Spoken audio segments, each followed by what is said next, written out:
Tere õhtust! Ülehomme möödub 30 aastat sellest päevast, mil Tšernobõli tuumajaamas toimus katastroof. Laupäeva 26.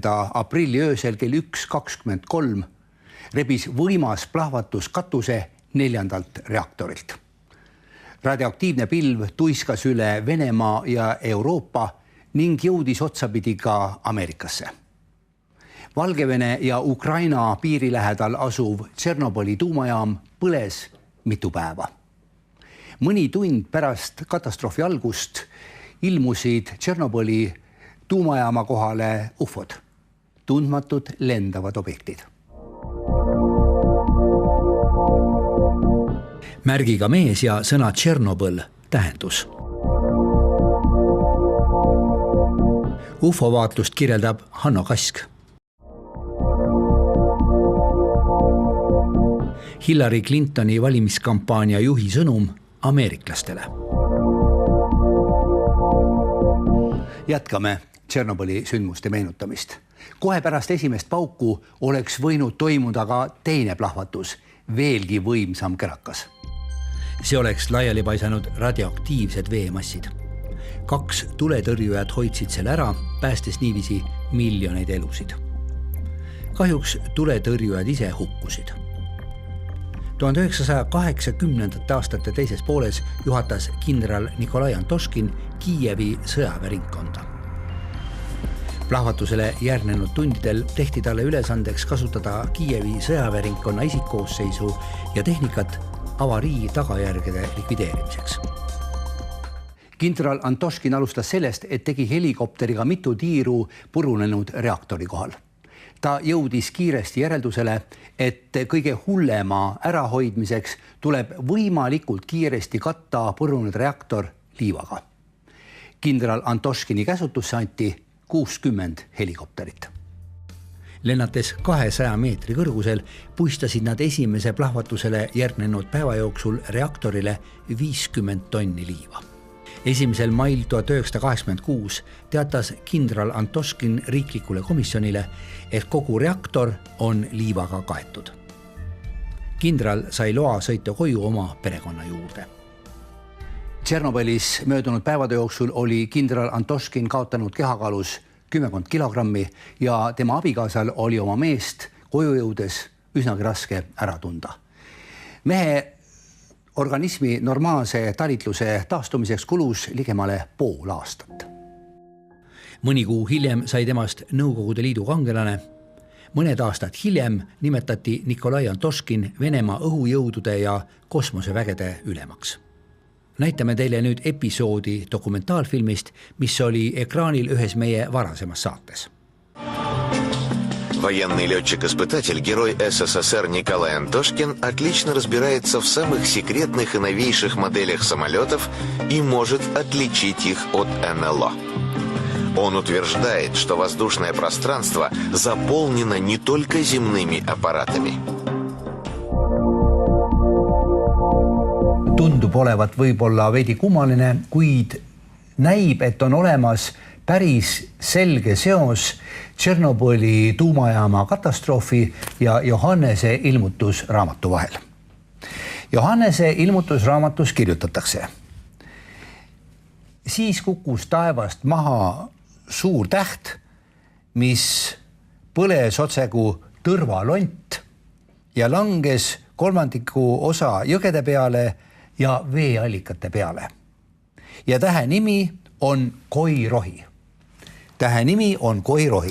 Nii, kui tõlkida ära sõna Koirohi, no näiteks ukraina keelde, mis me siis saame? Enne ma ütlen niiviisi, kuidas vene keeles on, et kui vene teksti, et suur osa vene rahvast on ju ikkagi õigeusklikud ja usklikud.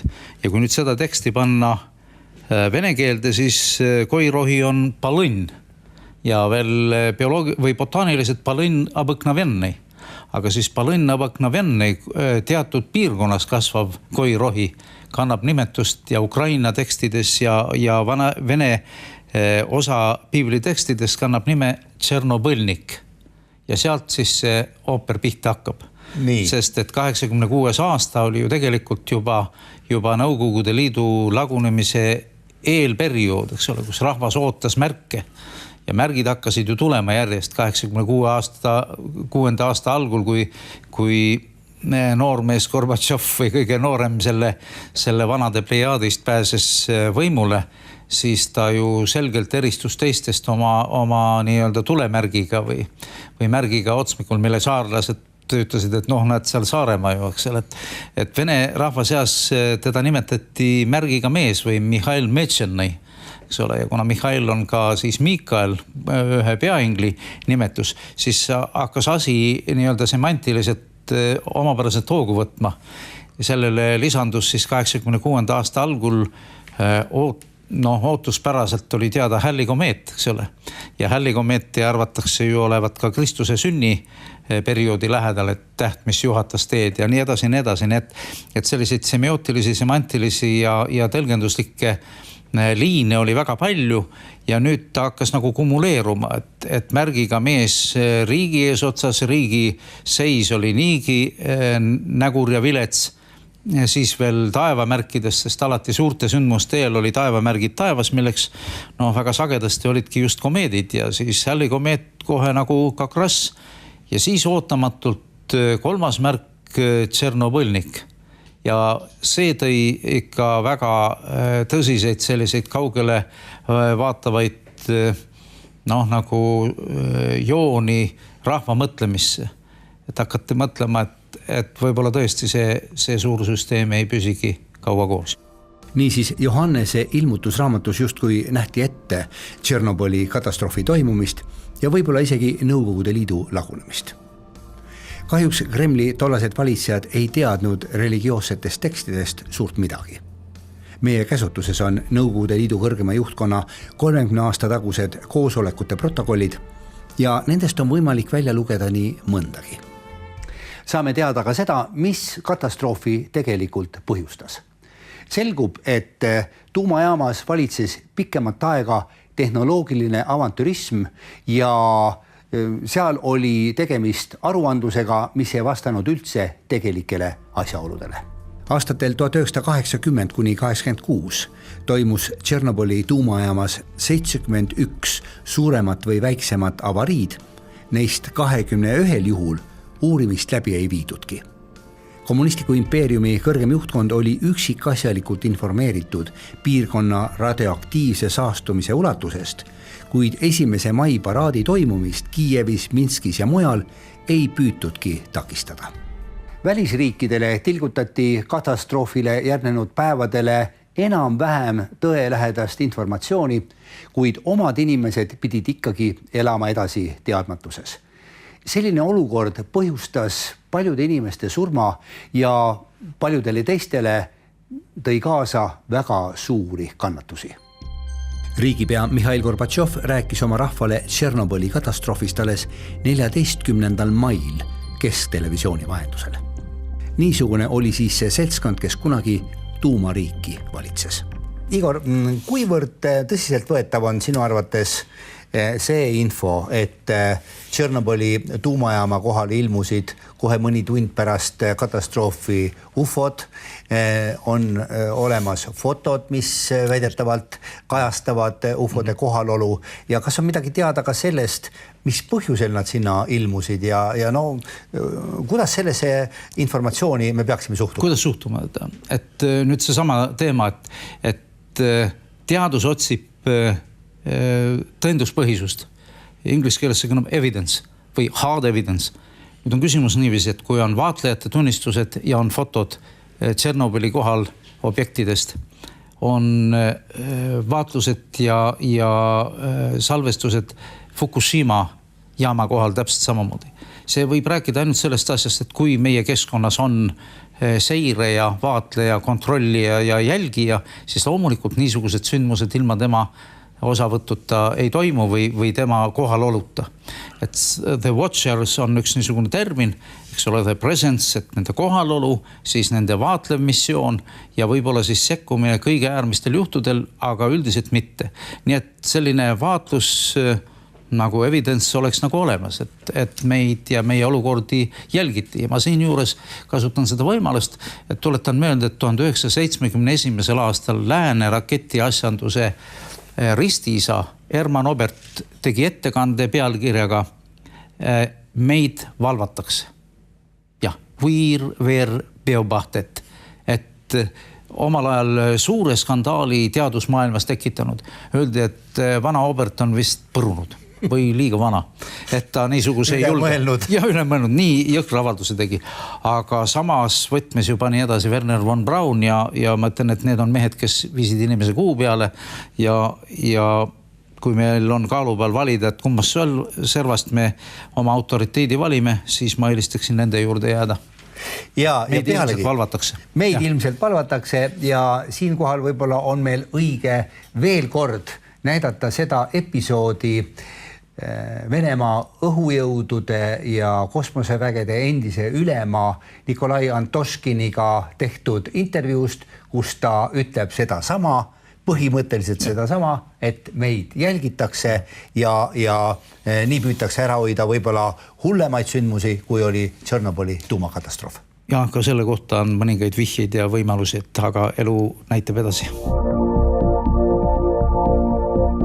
И, видимо, более высокие цивилизации каким-то образом контролируют нас. А контролируют, судя по появлениям, в тех местах, где в основе у нас ядерные, химические объекты, большие гидротехнические сооружения, где неспокойно, значит, в регионе обстановка. Вот в таких местах, видимо, каким-то образом они нас контролируют, чтобы мы на Земле не сотворили что-то такое плохое, которое уже, наверное, на других планетах совершалось в далеком прошлом. Мы просто не можем пока еще представить. Jätkame saadet UFO-vaatlusega, mis pärineb aastast 1974. Oma loo jutustab meile Hanno Kask, kes 1970. aastate keskel teenis Eestis Keila joal asunud Nõukogude armee väeosas. Täna on Hanno Kask tuntud kui ettevõtja ja ajakirjade kalastaja ning Paatja meremees vastutav väljaandja. Intervjuu, mida hetke pärast näete, on salvestatud 1990. aastate algul. Hanno Kask on minu nimi ja siis Igor Volke on mulle siin paar küsimust esitanud 20 aasta taguse UFO nägemise kohta ja ma üritan siis neile võimalikult adekvaatselt vastata, et sealt on vähe aega mööda läinud ja siis see oli 74. aasta oktoobrikuus. Koht oli Keila joa, kus oli selle ajana siis PVO väeosa ja mina olin siis eesti keeles ma ei oskagi öelda, vedasin karauli laiali. Kuidas see vene keeles oli? No ongi karauli mašina. No. Vedasin siis neid valvavaid sõjaväelasi Keila osast sinna ohvitseride linnakusse, see on siis praegusel Vaba Eesti ajal tuntud selle Polkonski mõisana, siis seal oli nagu ohvitseride linnak. Kellaaeg, ma arvan, et võis olla mingi 11 ajal õhtul, ta oli ikka suhteliselt hilja ja juhtisin siis autot, olin suunaga sealt sõjaväeosast sinna sõjaväeosa linnaku poole. Seal on üks 2-kilomeetrine vahe umbes, ta jääb täpselt lõuna suunas nagu sellest Keila joa ohvitseride linnakust. Ja mida tegin, juhtisin autot. Mina olin roolis, kastis oli veel 4 meest, minu kõrvalistus Raportšik, kuna ta oli niisuguse kummalise nimega nagu Tarelka, siis see on siiamaani meelde jäänud.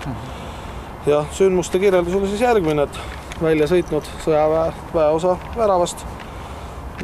Vaatasin autos ette ja nägin, et suhteliselt madalalt, ma ei oska seda kõrgust hinnata, tuli üle pea, siis minule selline ilmselt ka teistele mu kaasas olijatele tundmatu selline lendav objekt.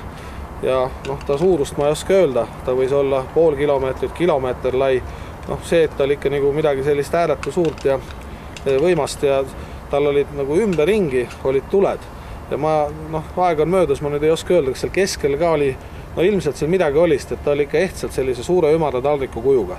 Ja kui kõrgel ta oli, mulle tundus, et ta võis olla mingisugune ehk paarsada meetrit või selline, et ikka tuli suhteliselt nagu üle pea ja rõhuvalt ja mõjus nagu ma ei osanud nagu käituda, tuli sealt auto uksest välja ja noh, ilmselt sain aru, et oli midagi sellist näinud, mida nagu iga päev ei näe ja noh, hiljem sain ka aru, et väga raske on seda kellelegi teisele ka kirjeldada, et ega mind keegi väga tõsiselt ei võta sellega ja ega ma seda väga palju polegi eriti rääkinud, nüüd me olime saunas, siis tuli seal korra jutuks, siis noh, vahest ikka räägin ka, et olen näinud, sest kui keegi teine pole näinud, siis peavad kohtlaseks.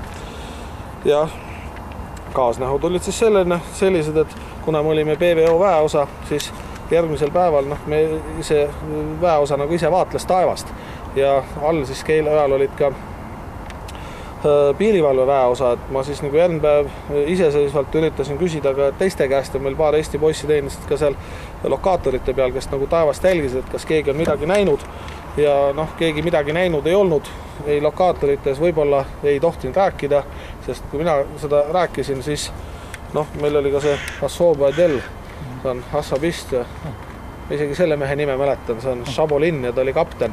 Sellel ajal ma käisin korra tema jutul ka ja öeldi, et noh, parem on sellistest asjadest mitte rääkida, sest noh, võis muidu jääda ka selline, kui seda tõesti ei nähtud, siis noh, ei osatud seletust või ühesõnaga see väeosa igal juhul mingit seisukohta ilmselt kas ei saanud või ei tohtinud või ei tahtnud võtta selles suhtes.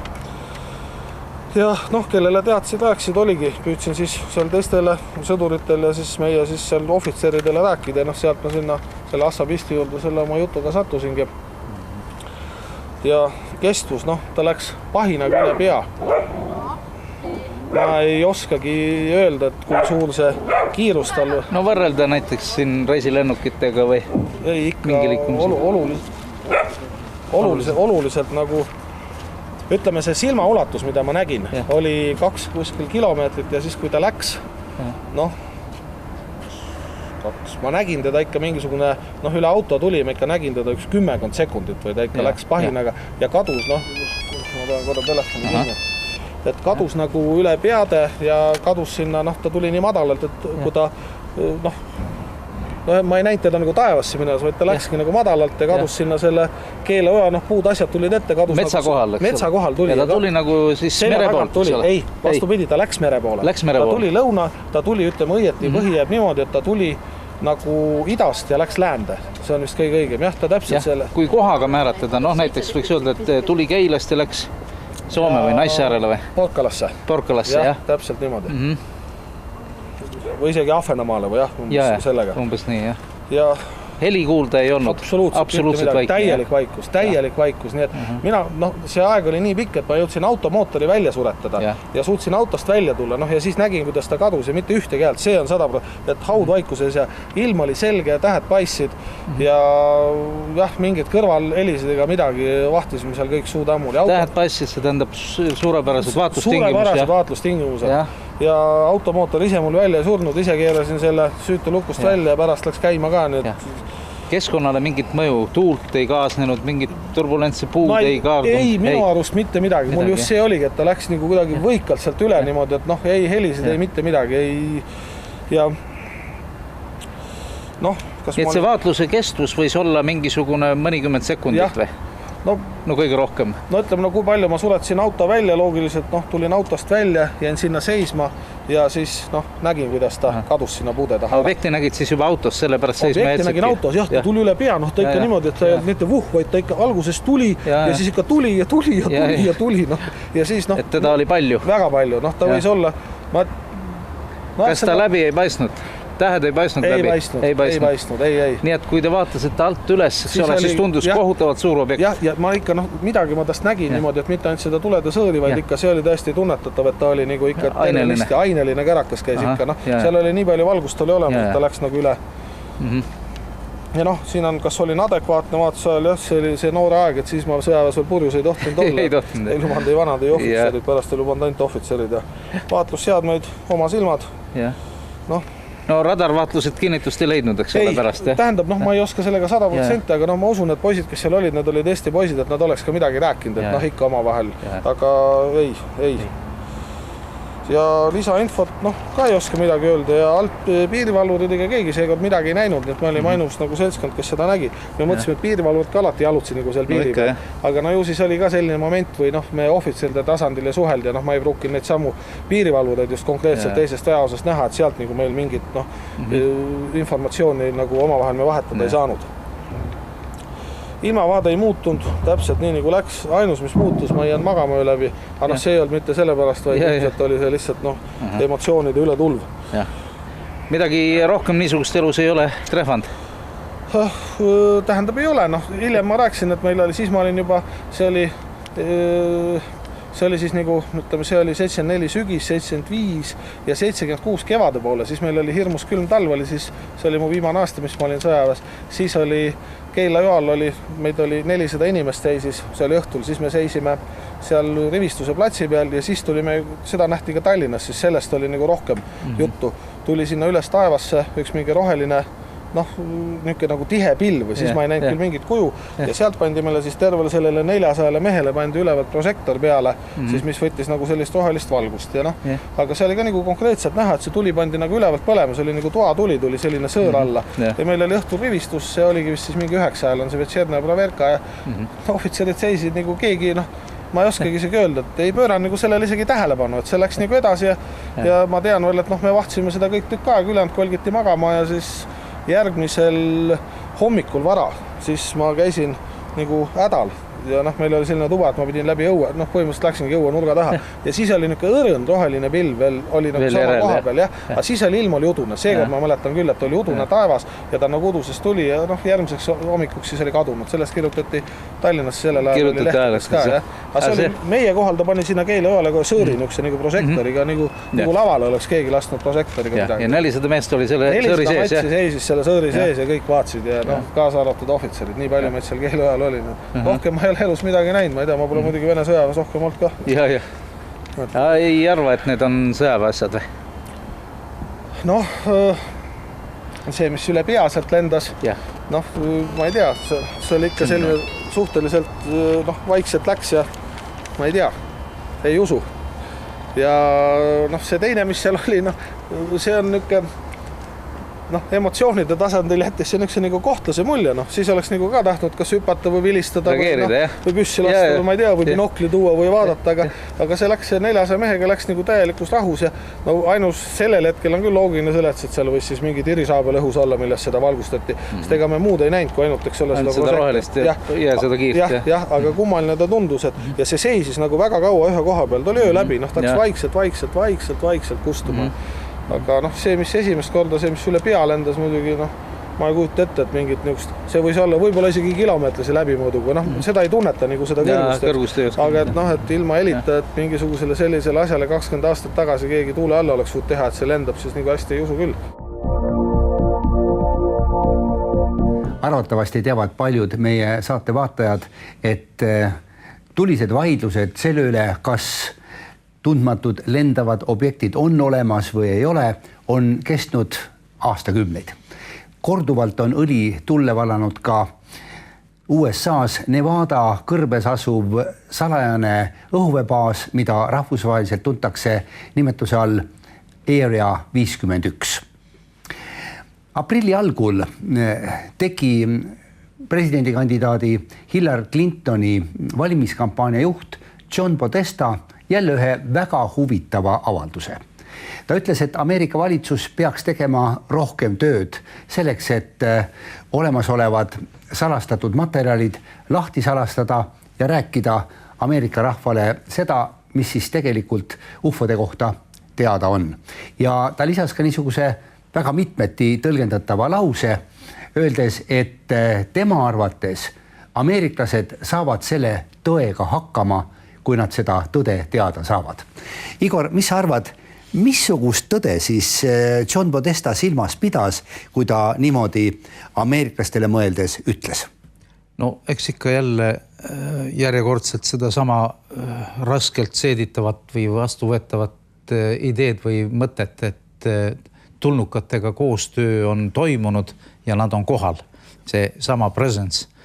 Et selle kohta kutsutakse või nimetatakse hard evidence et see on väga karmid asitõendid ja vot need karmid asitõendid on dokumentaalselt olemas nendes failides, mida nüüd Podesta lubab, mida varem öeldi, et pole olemaski. Nüüd on uus idee, et sorteeritakse, milliseid nende hulgast võib siis avalikustada.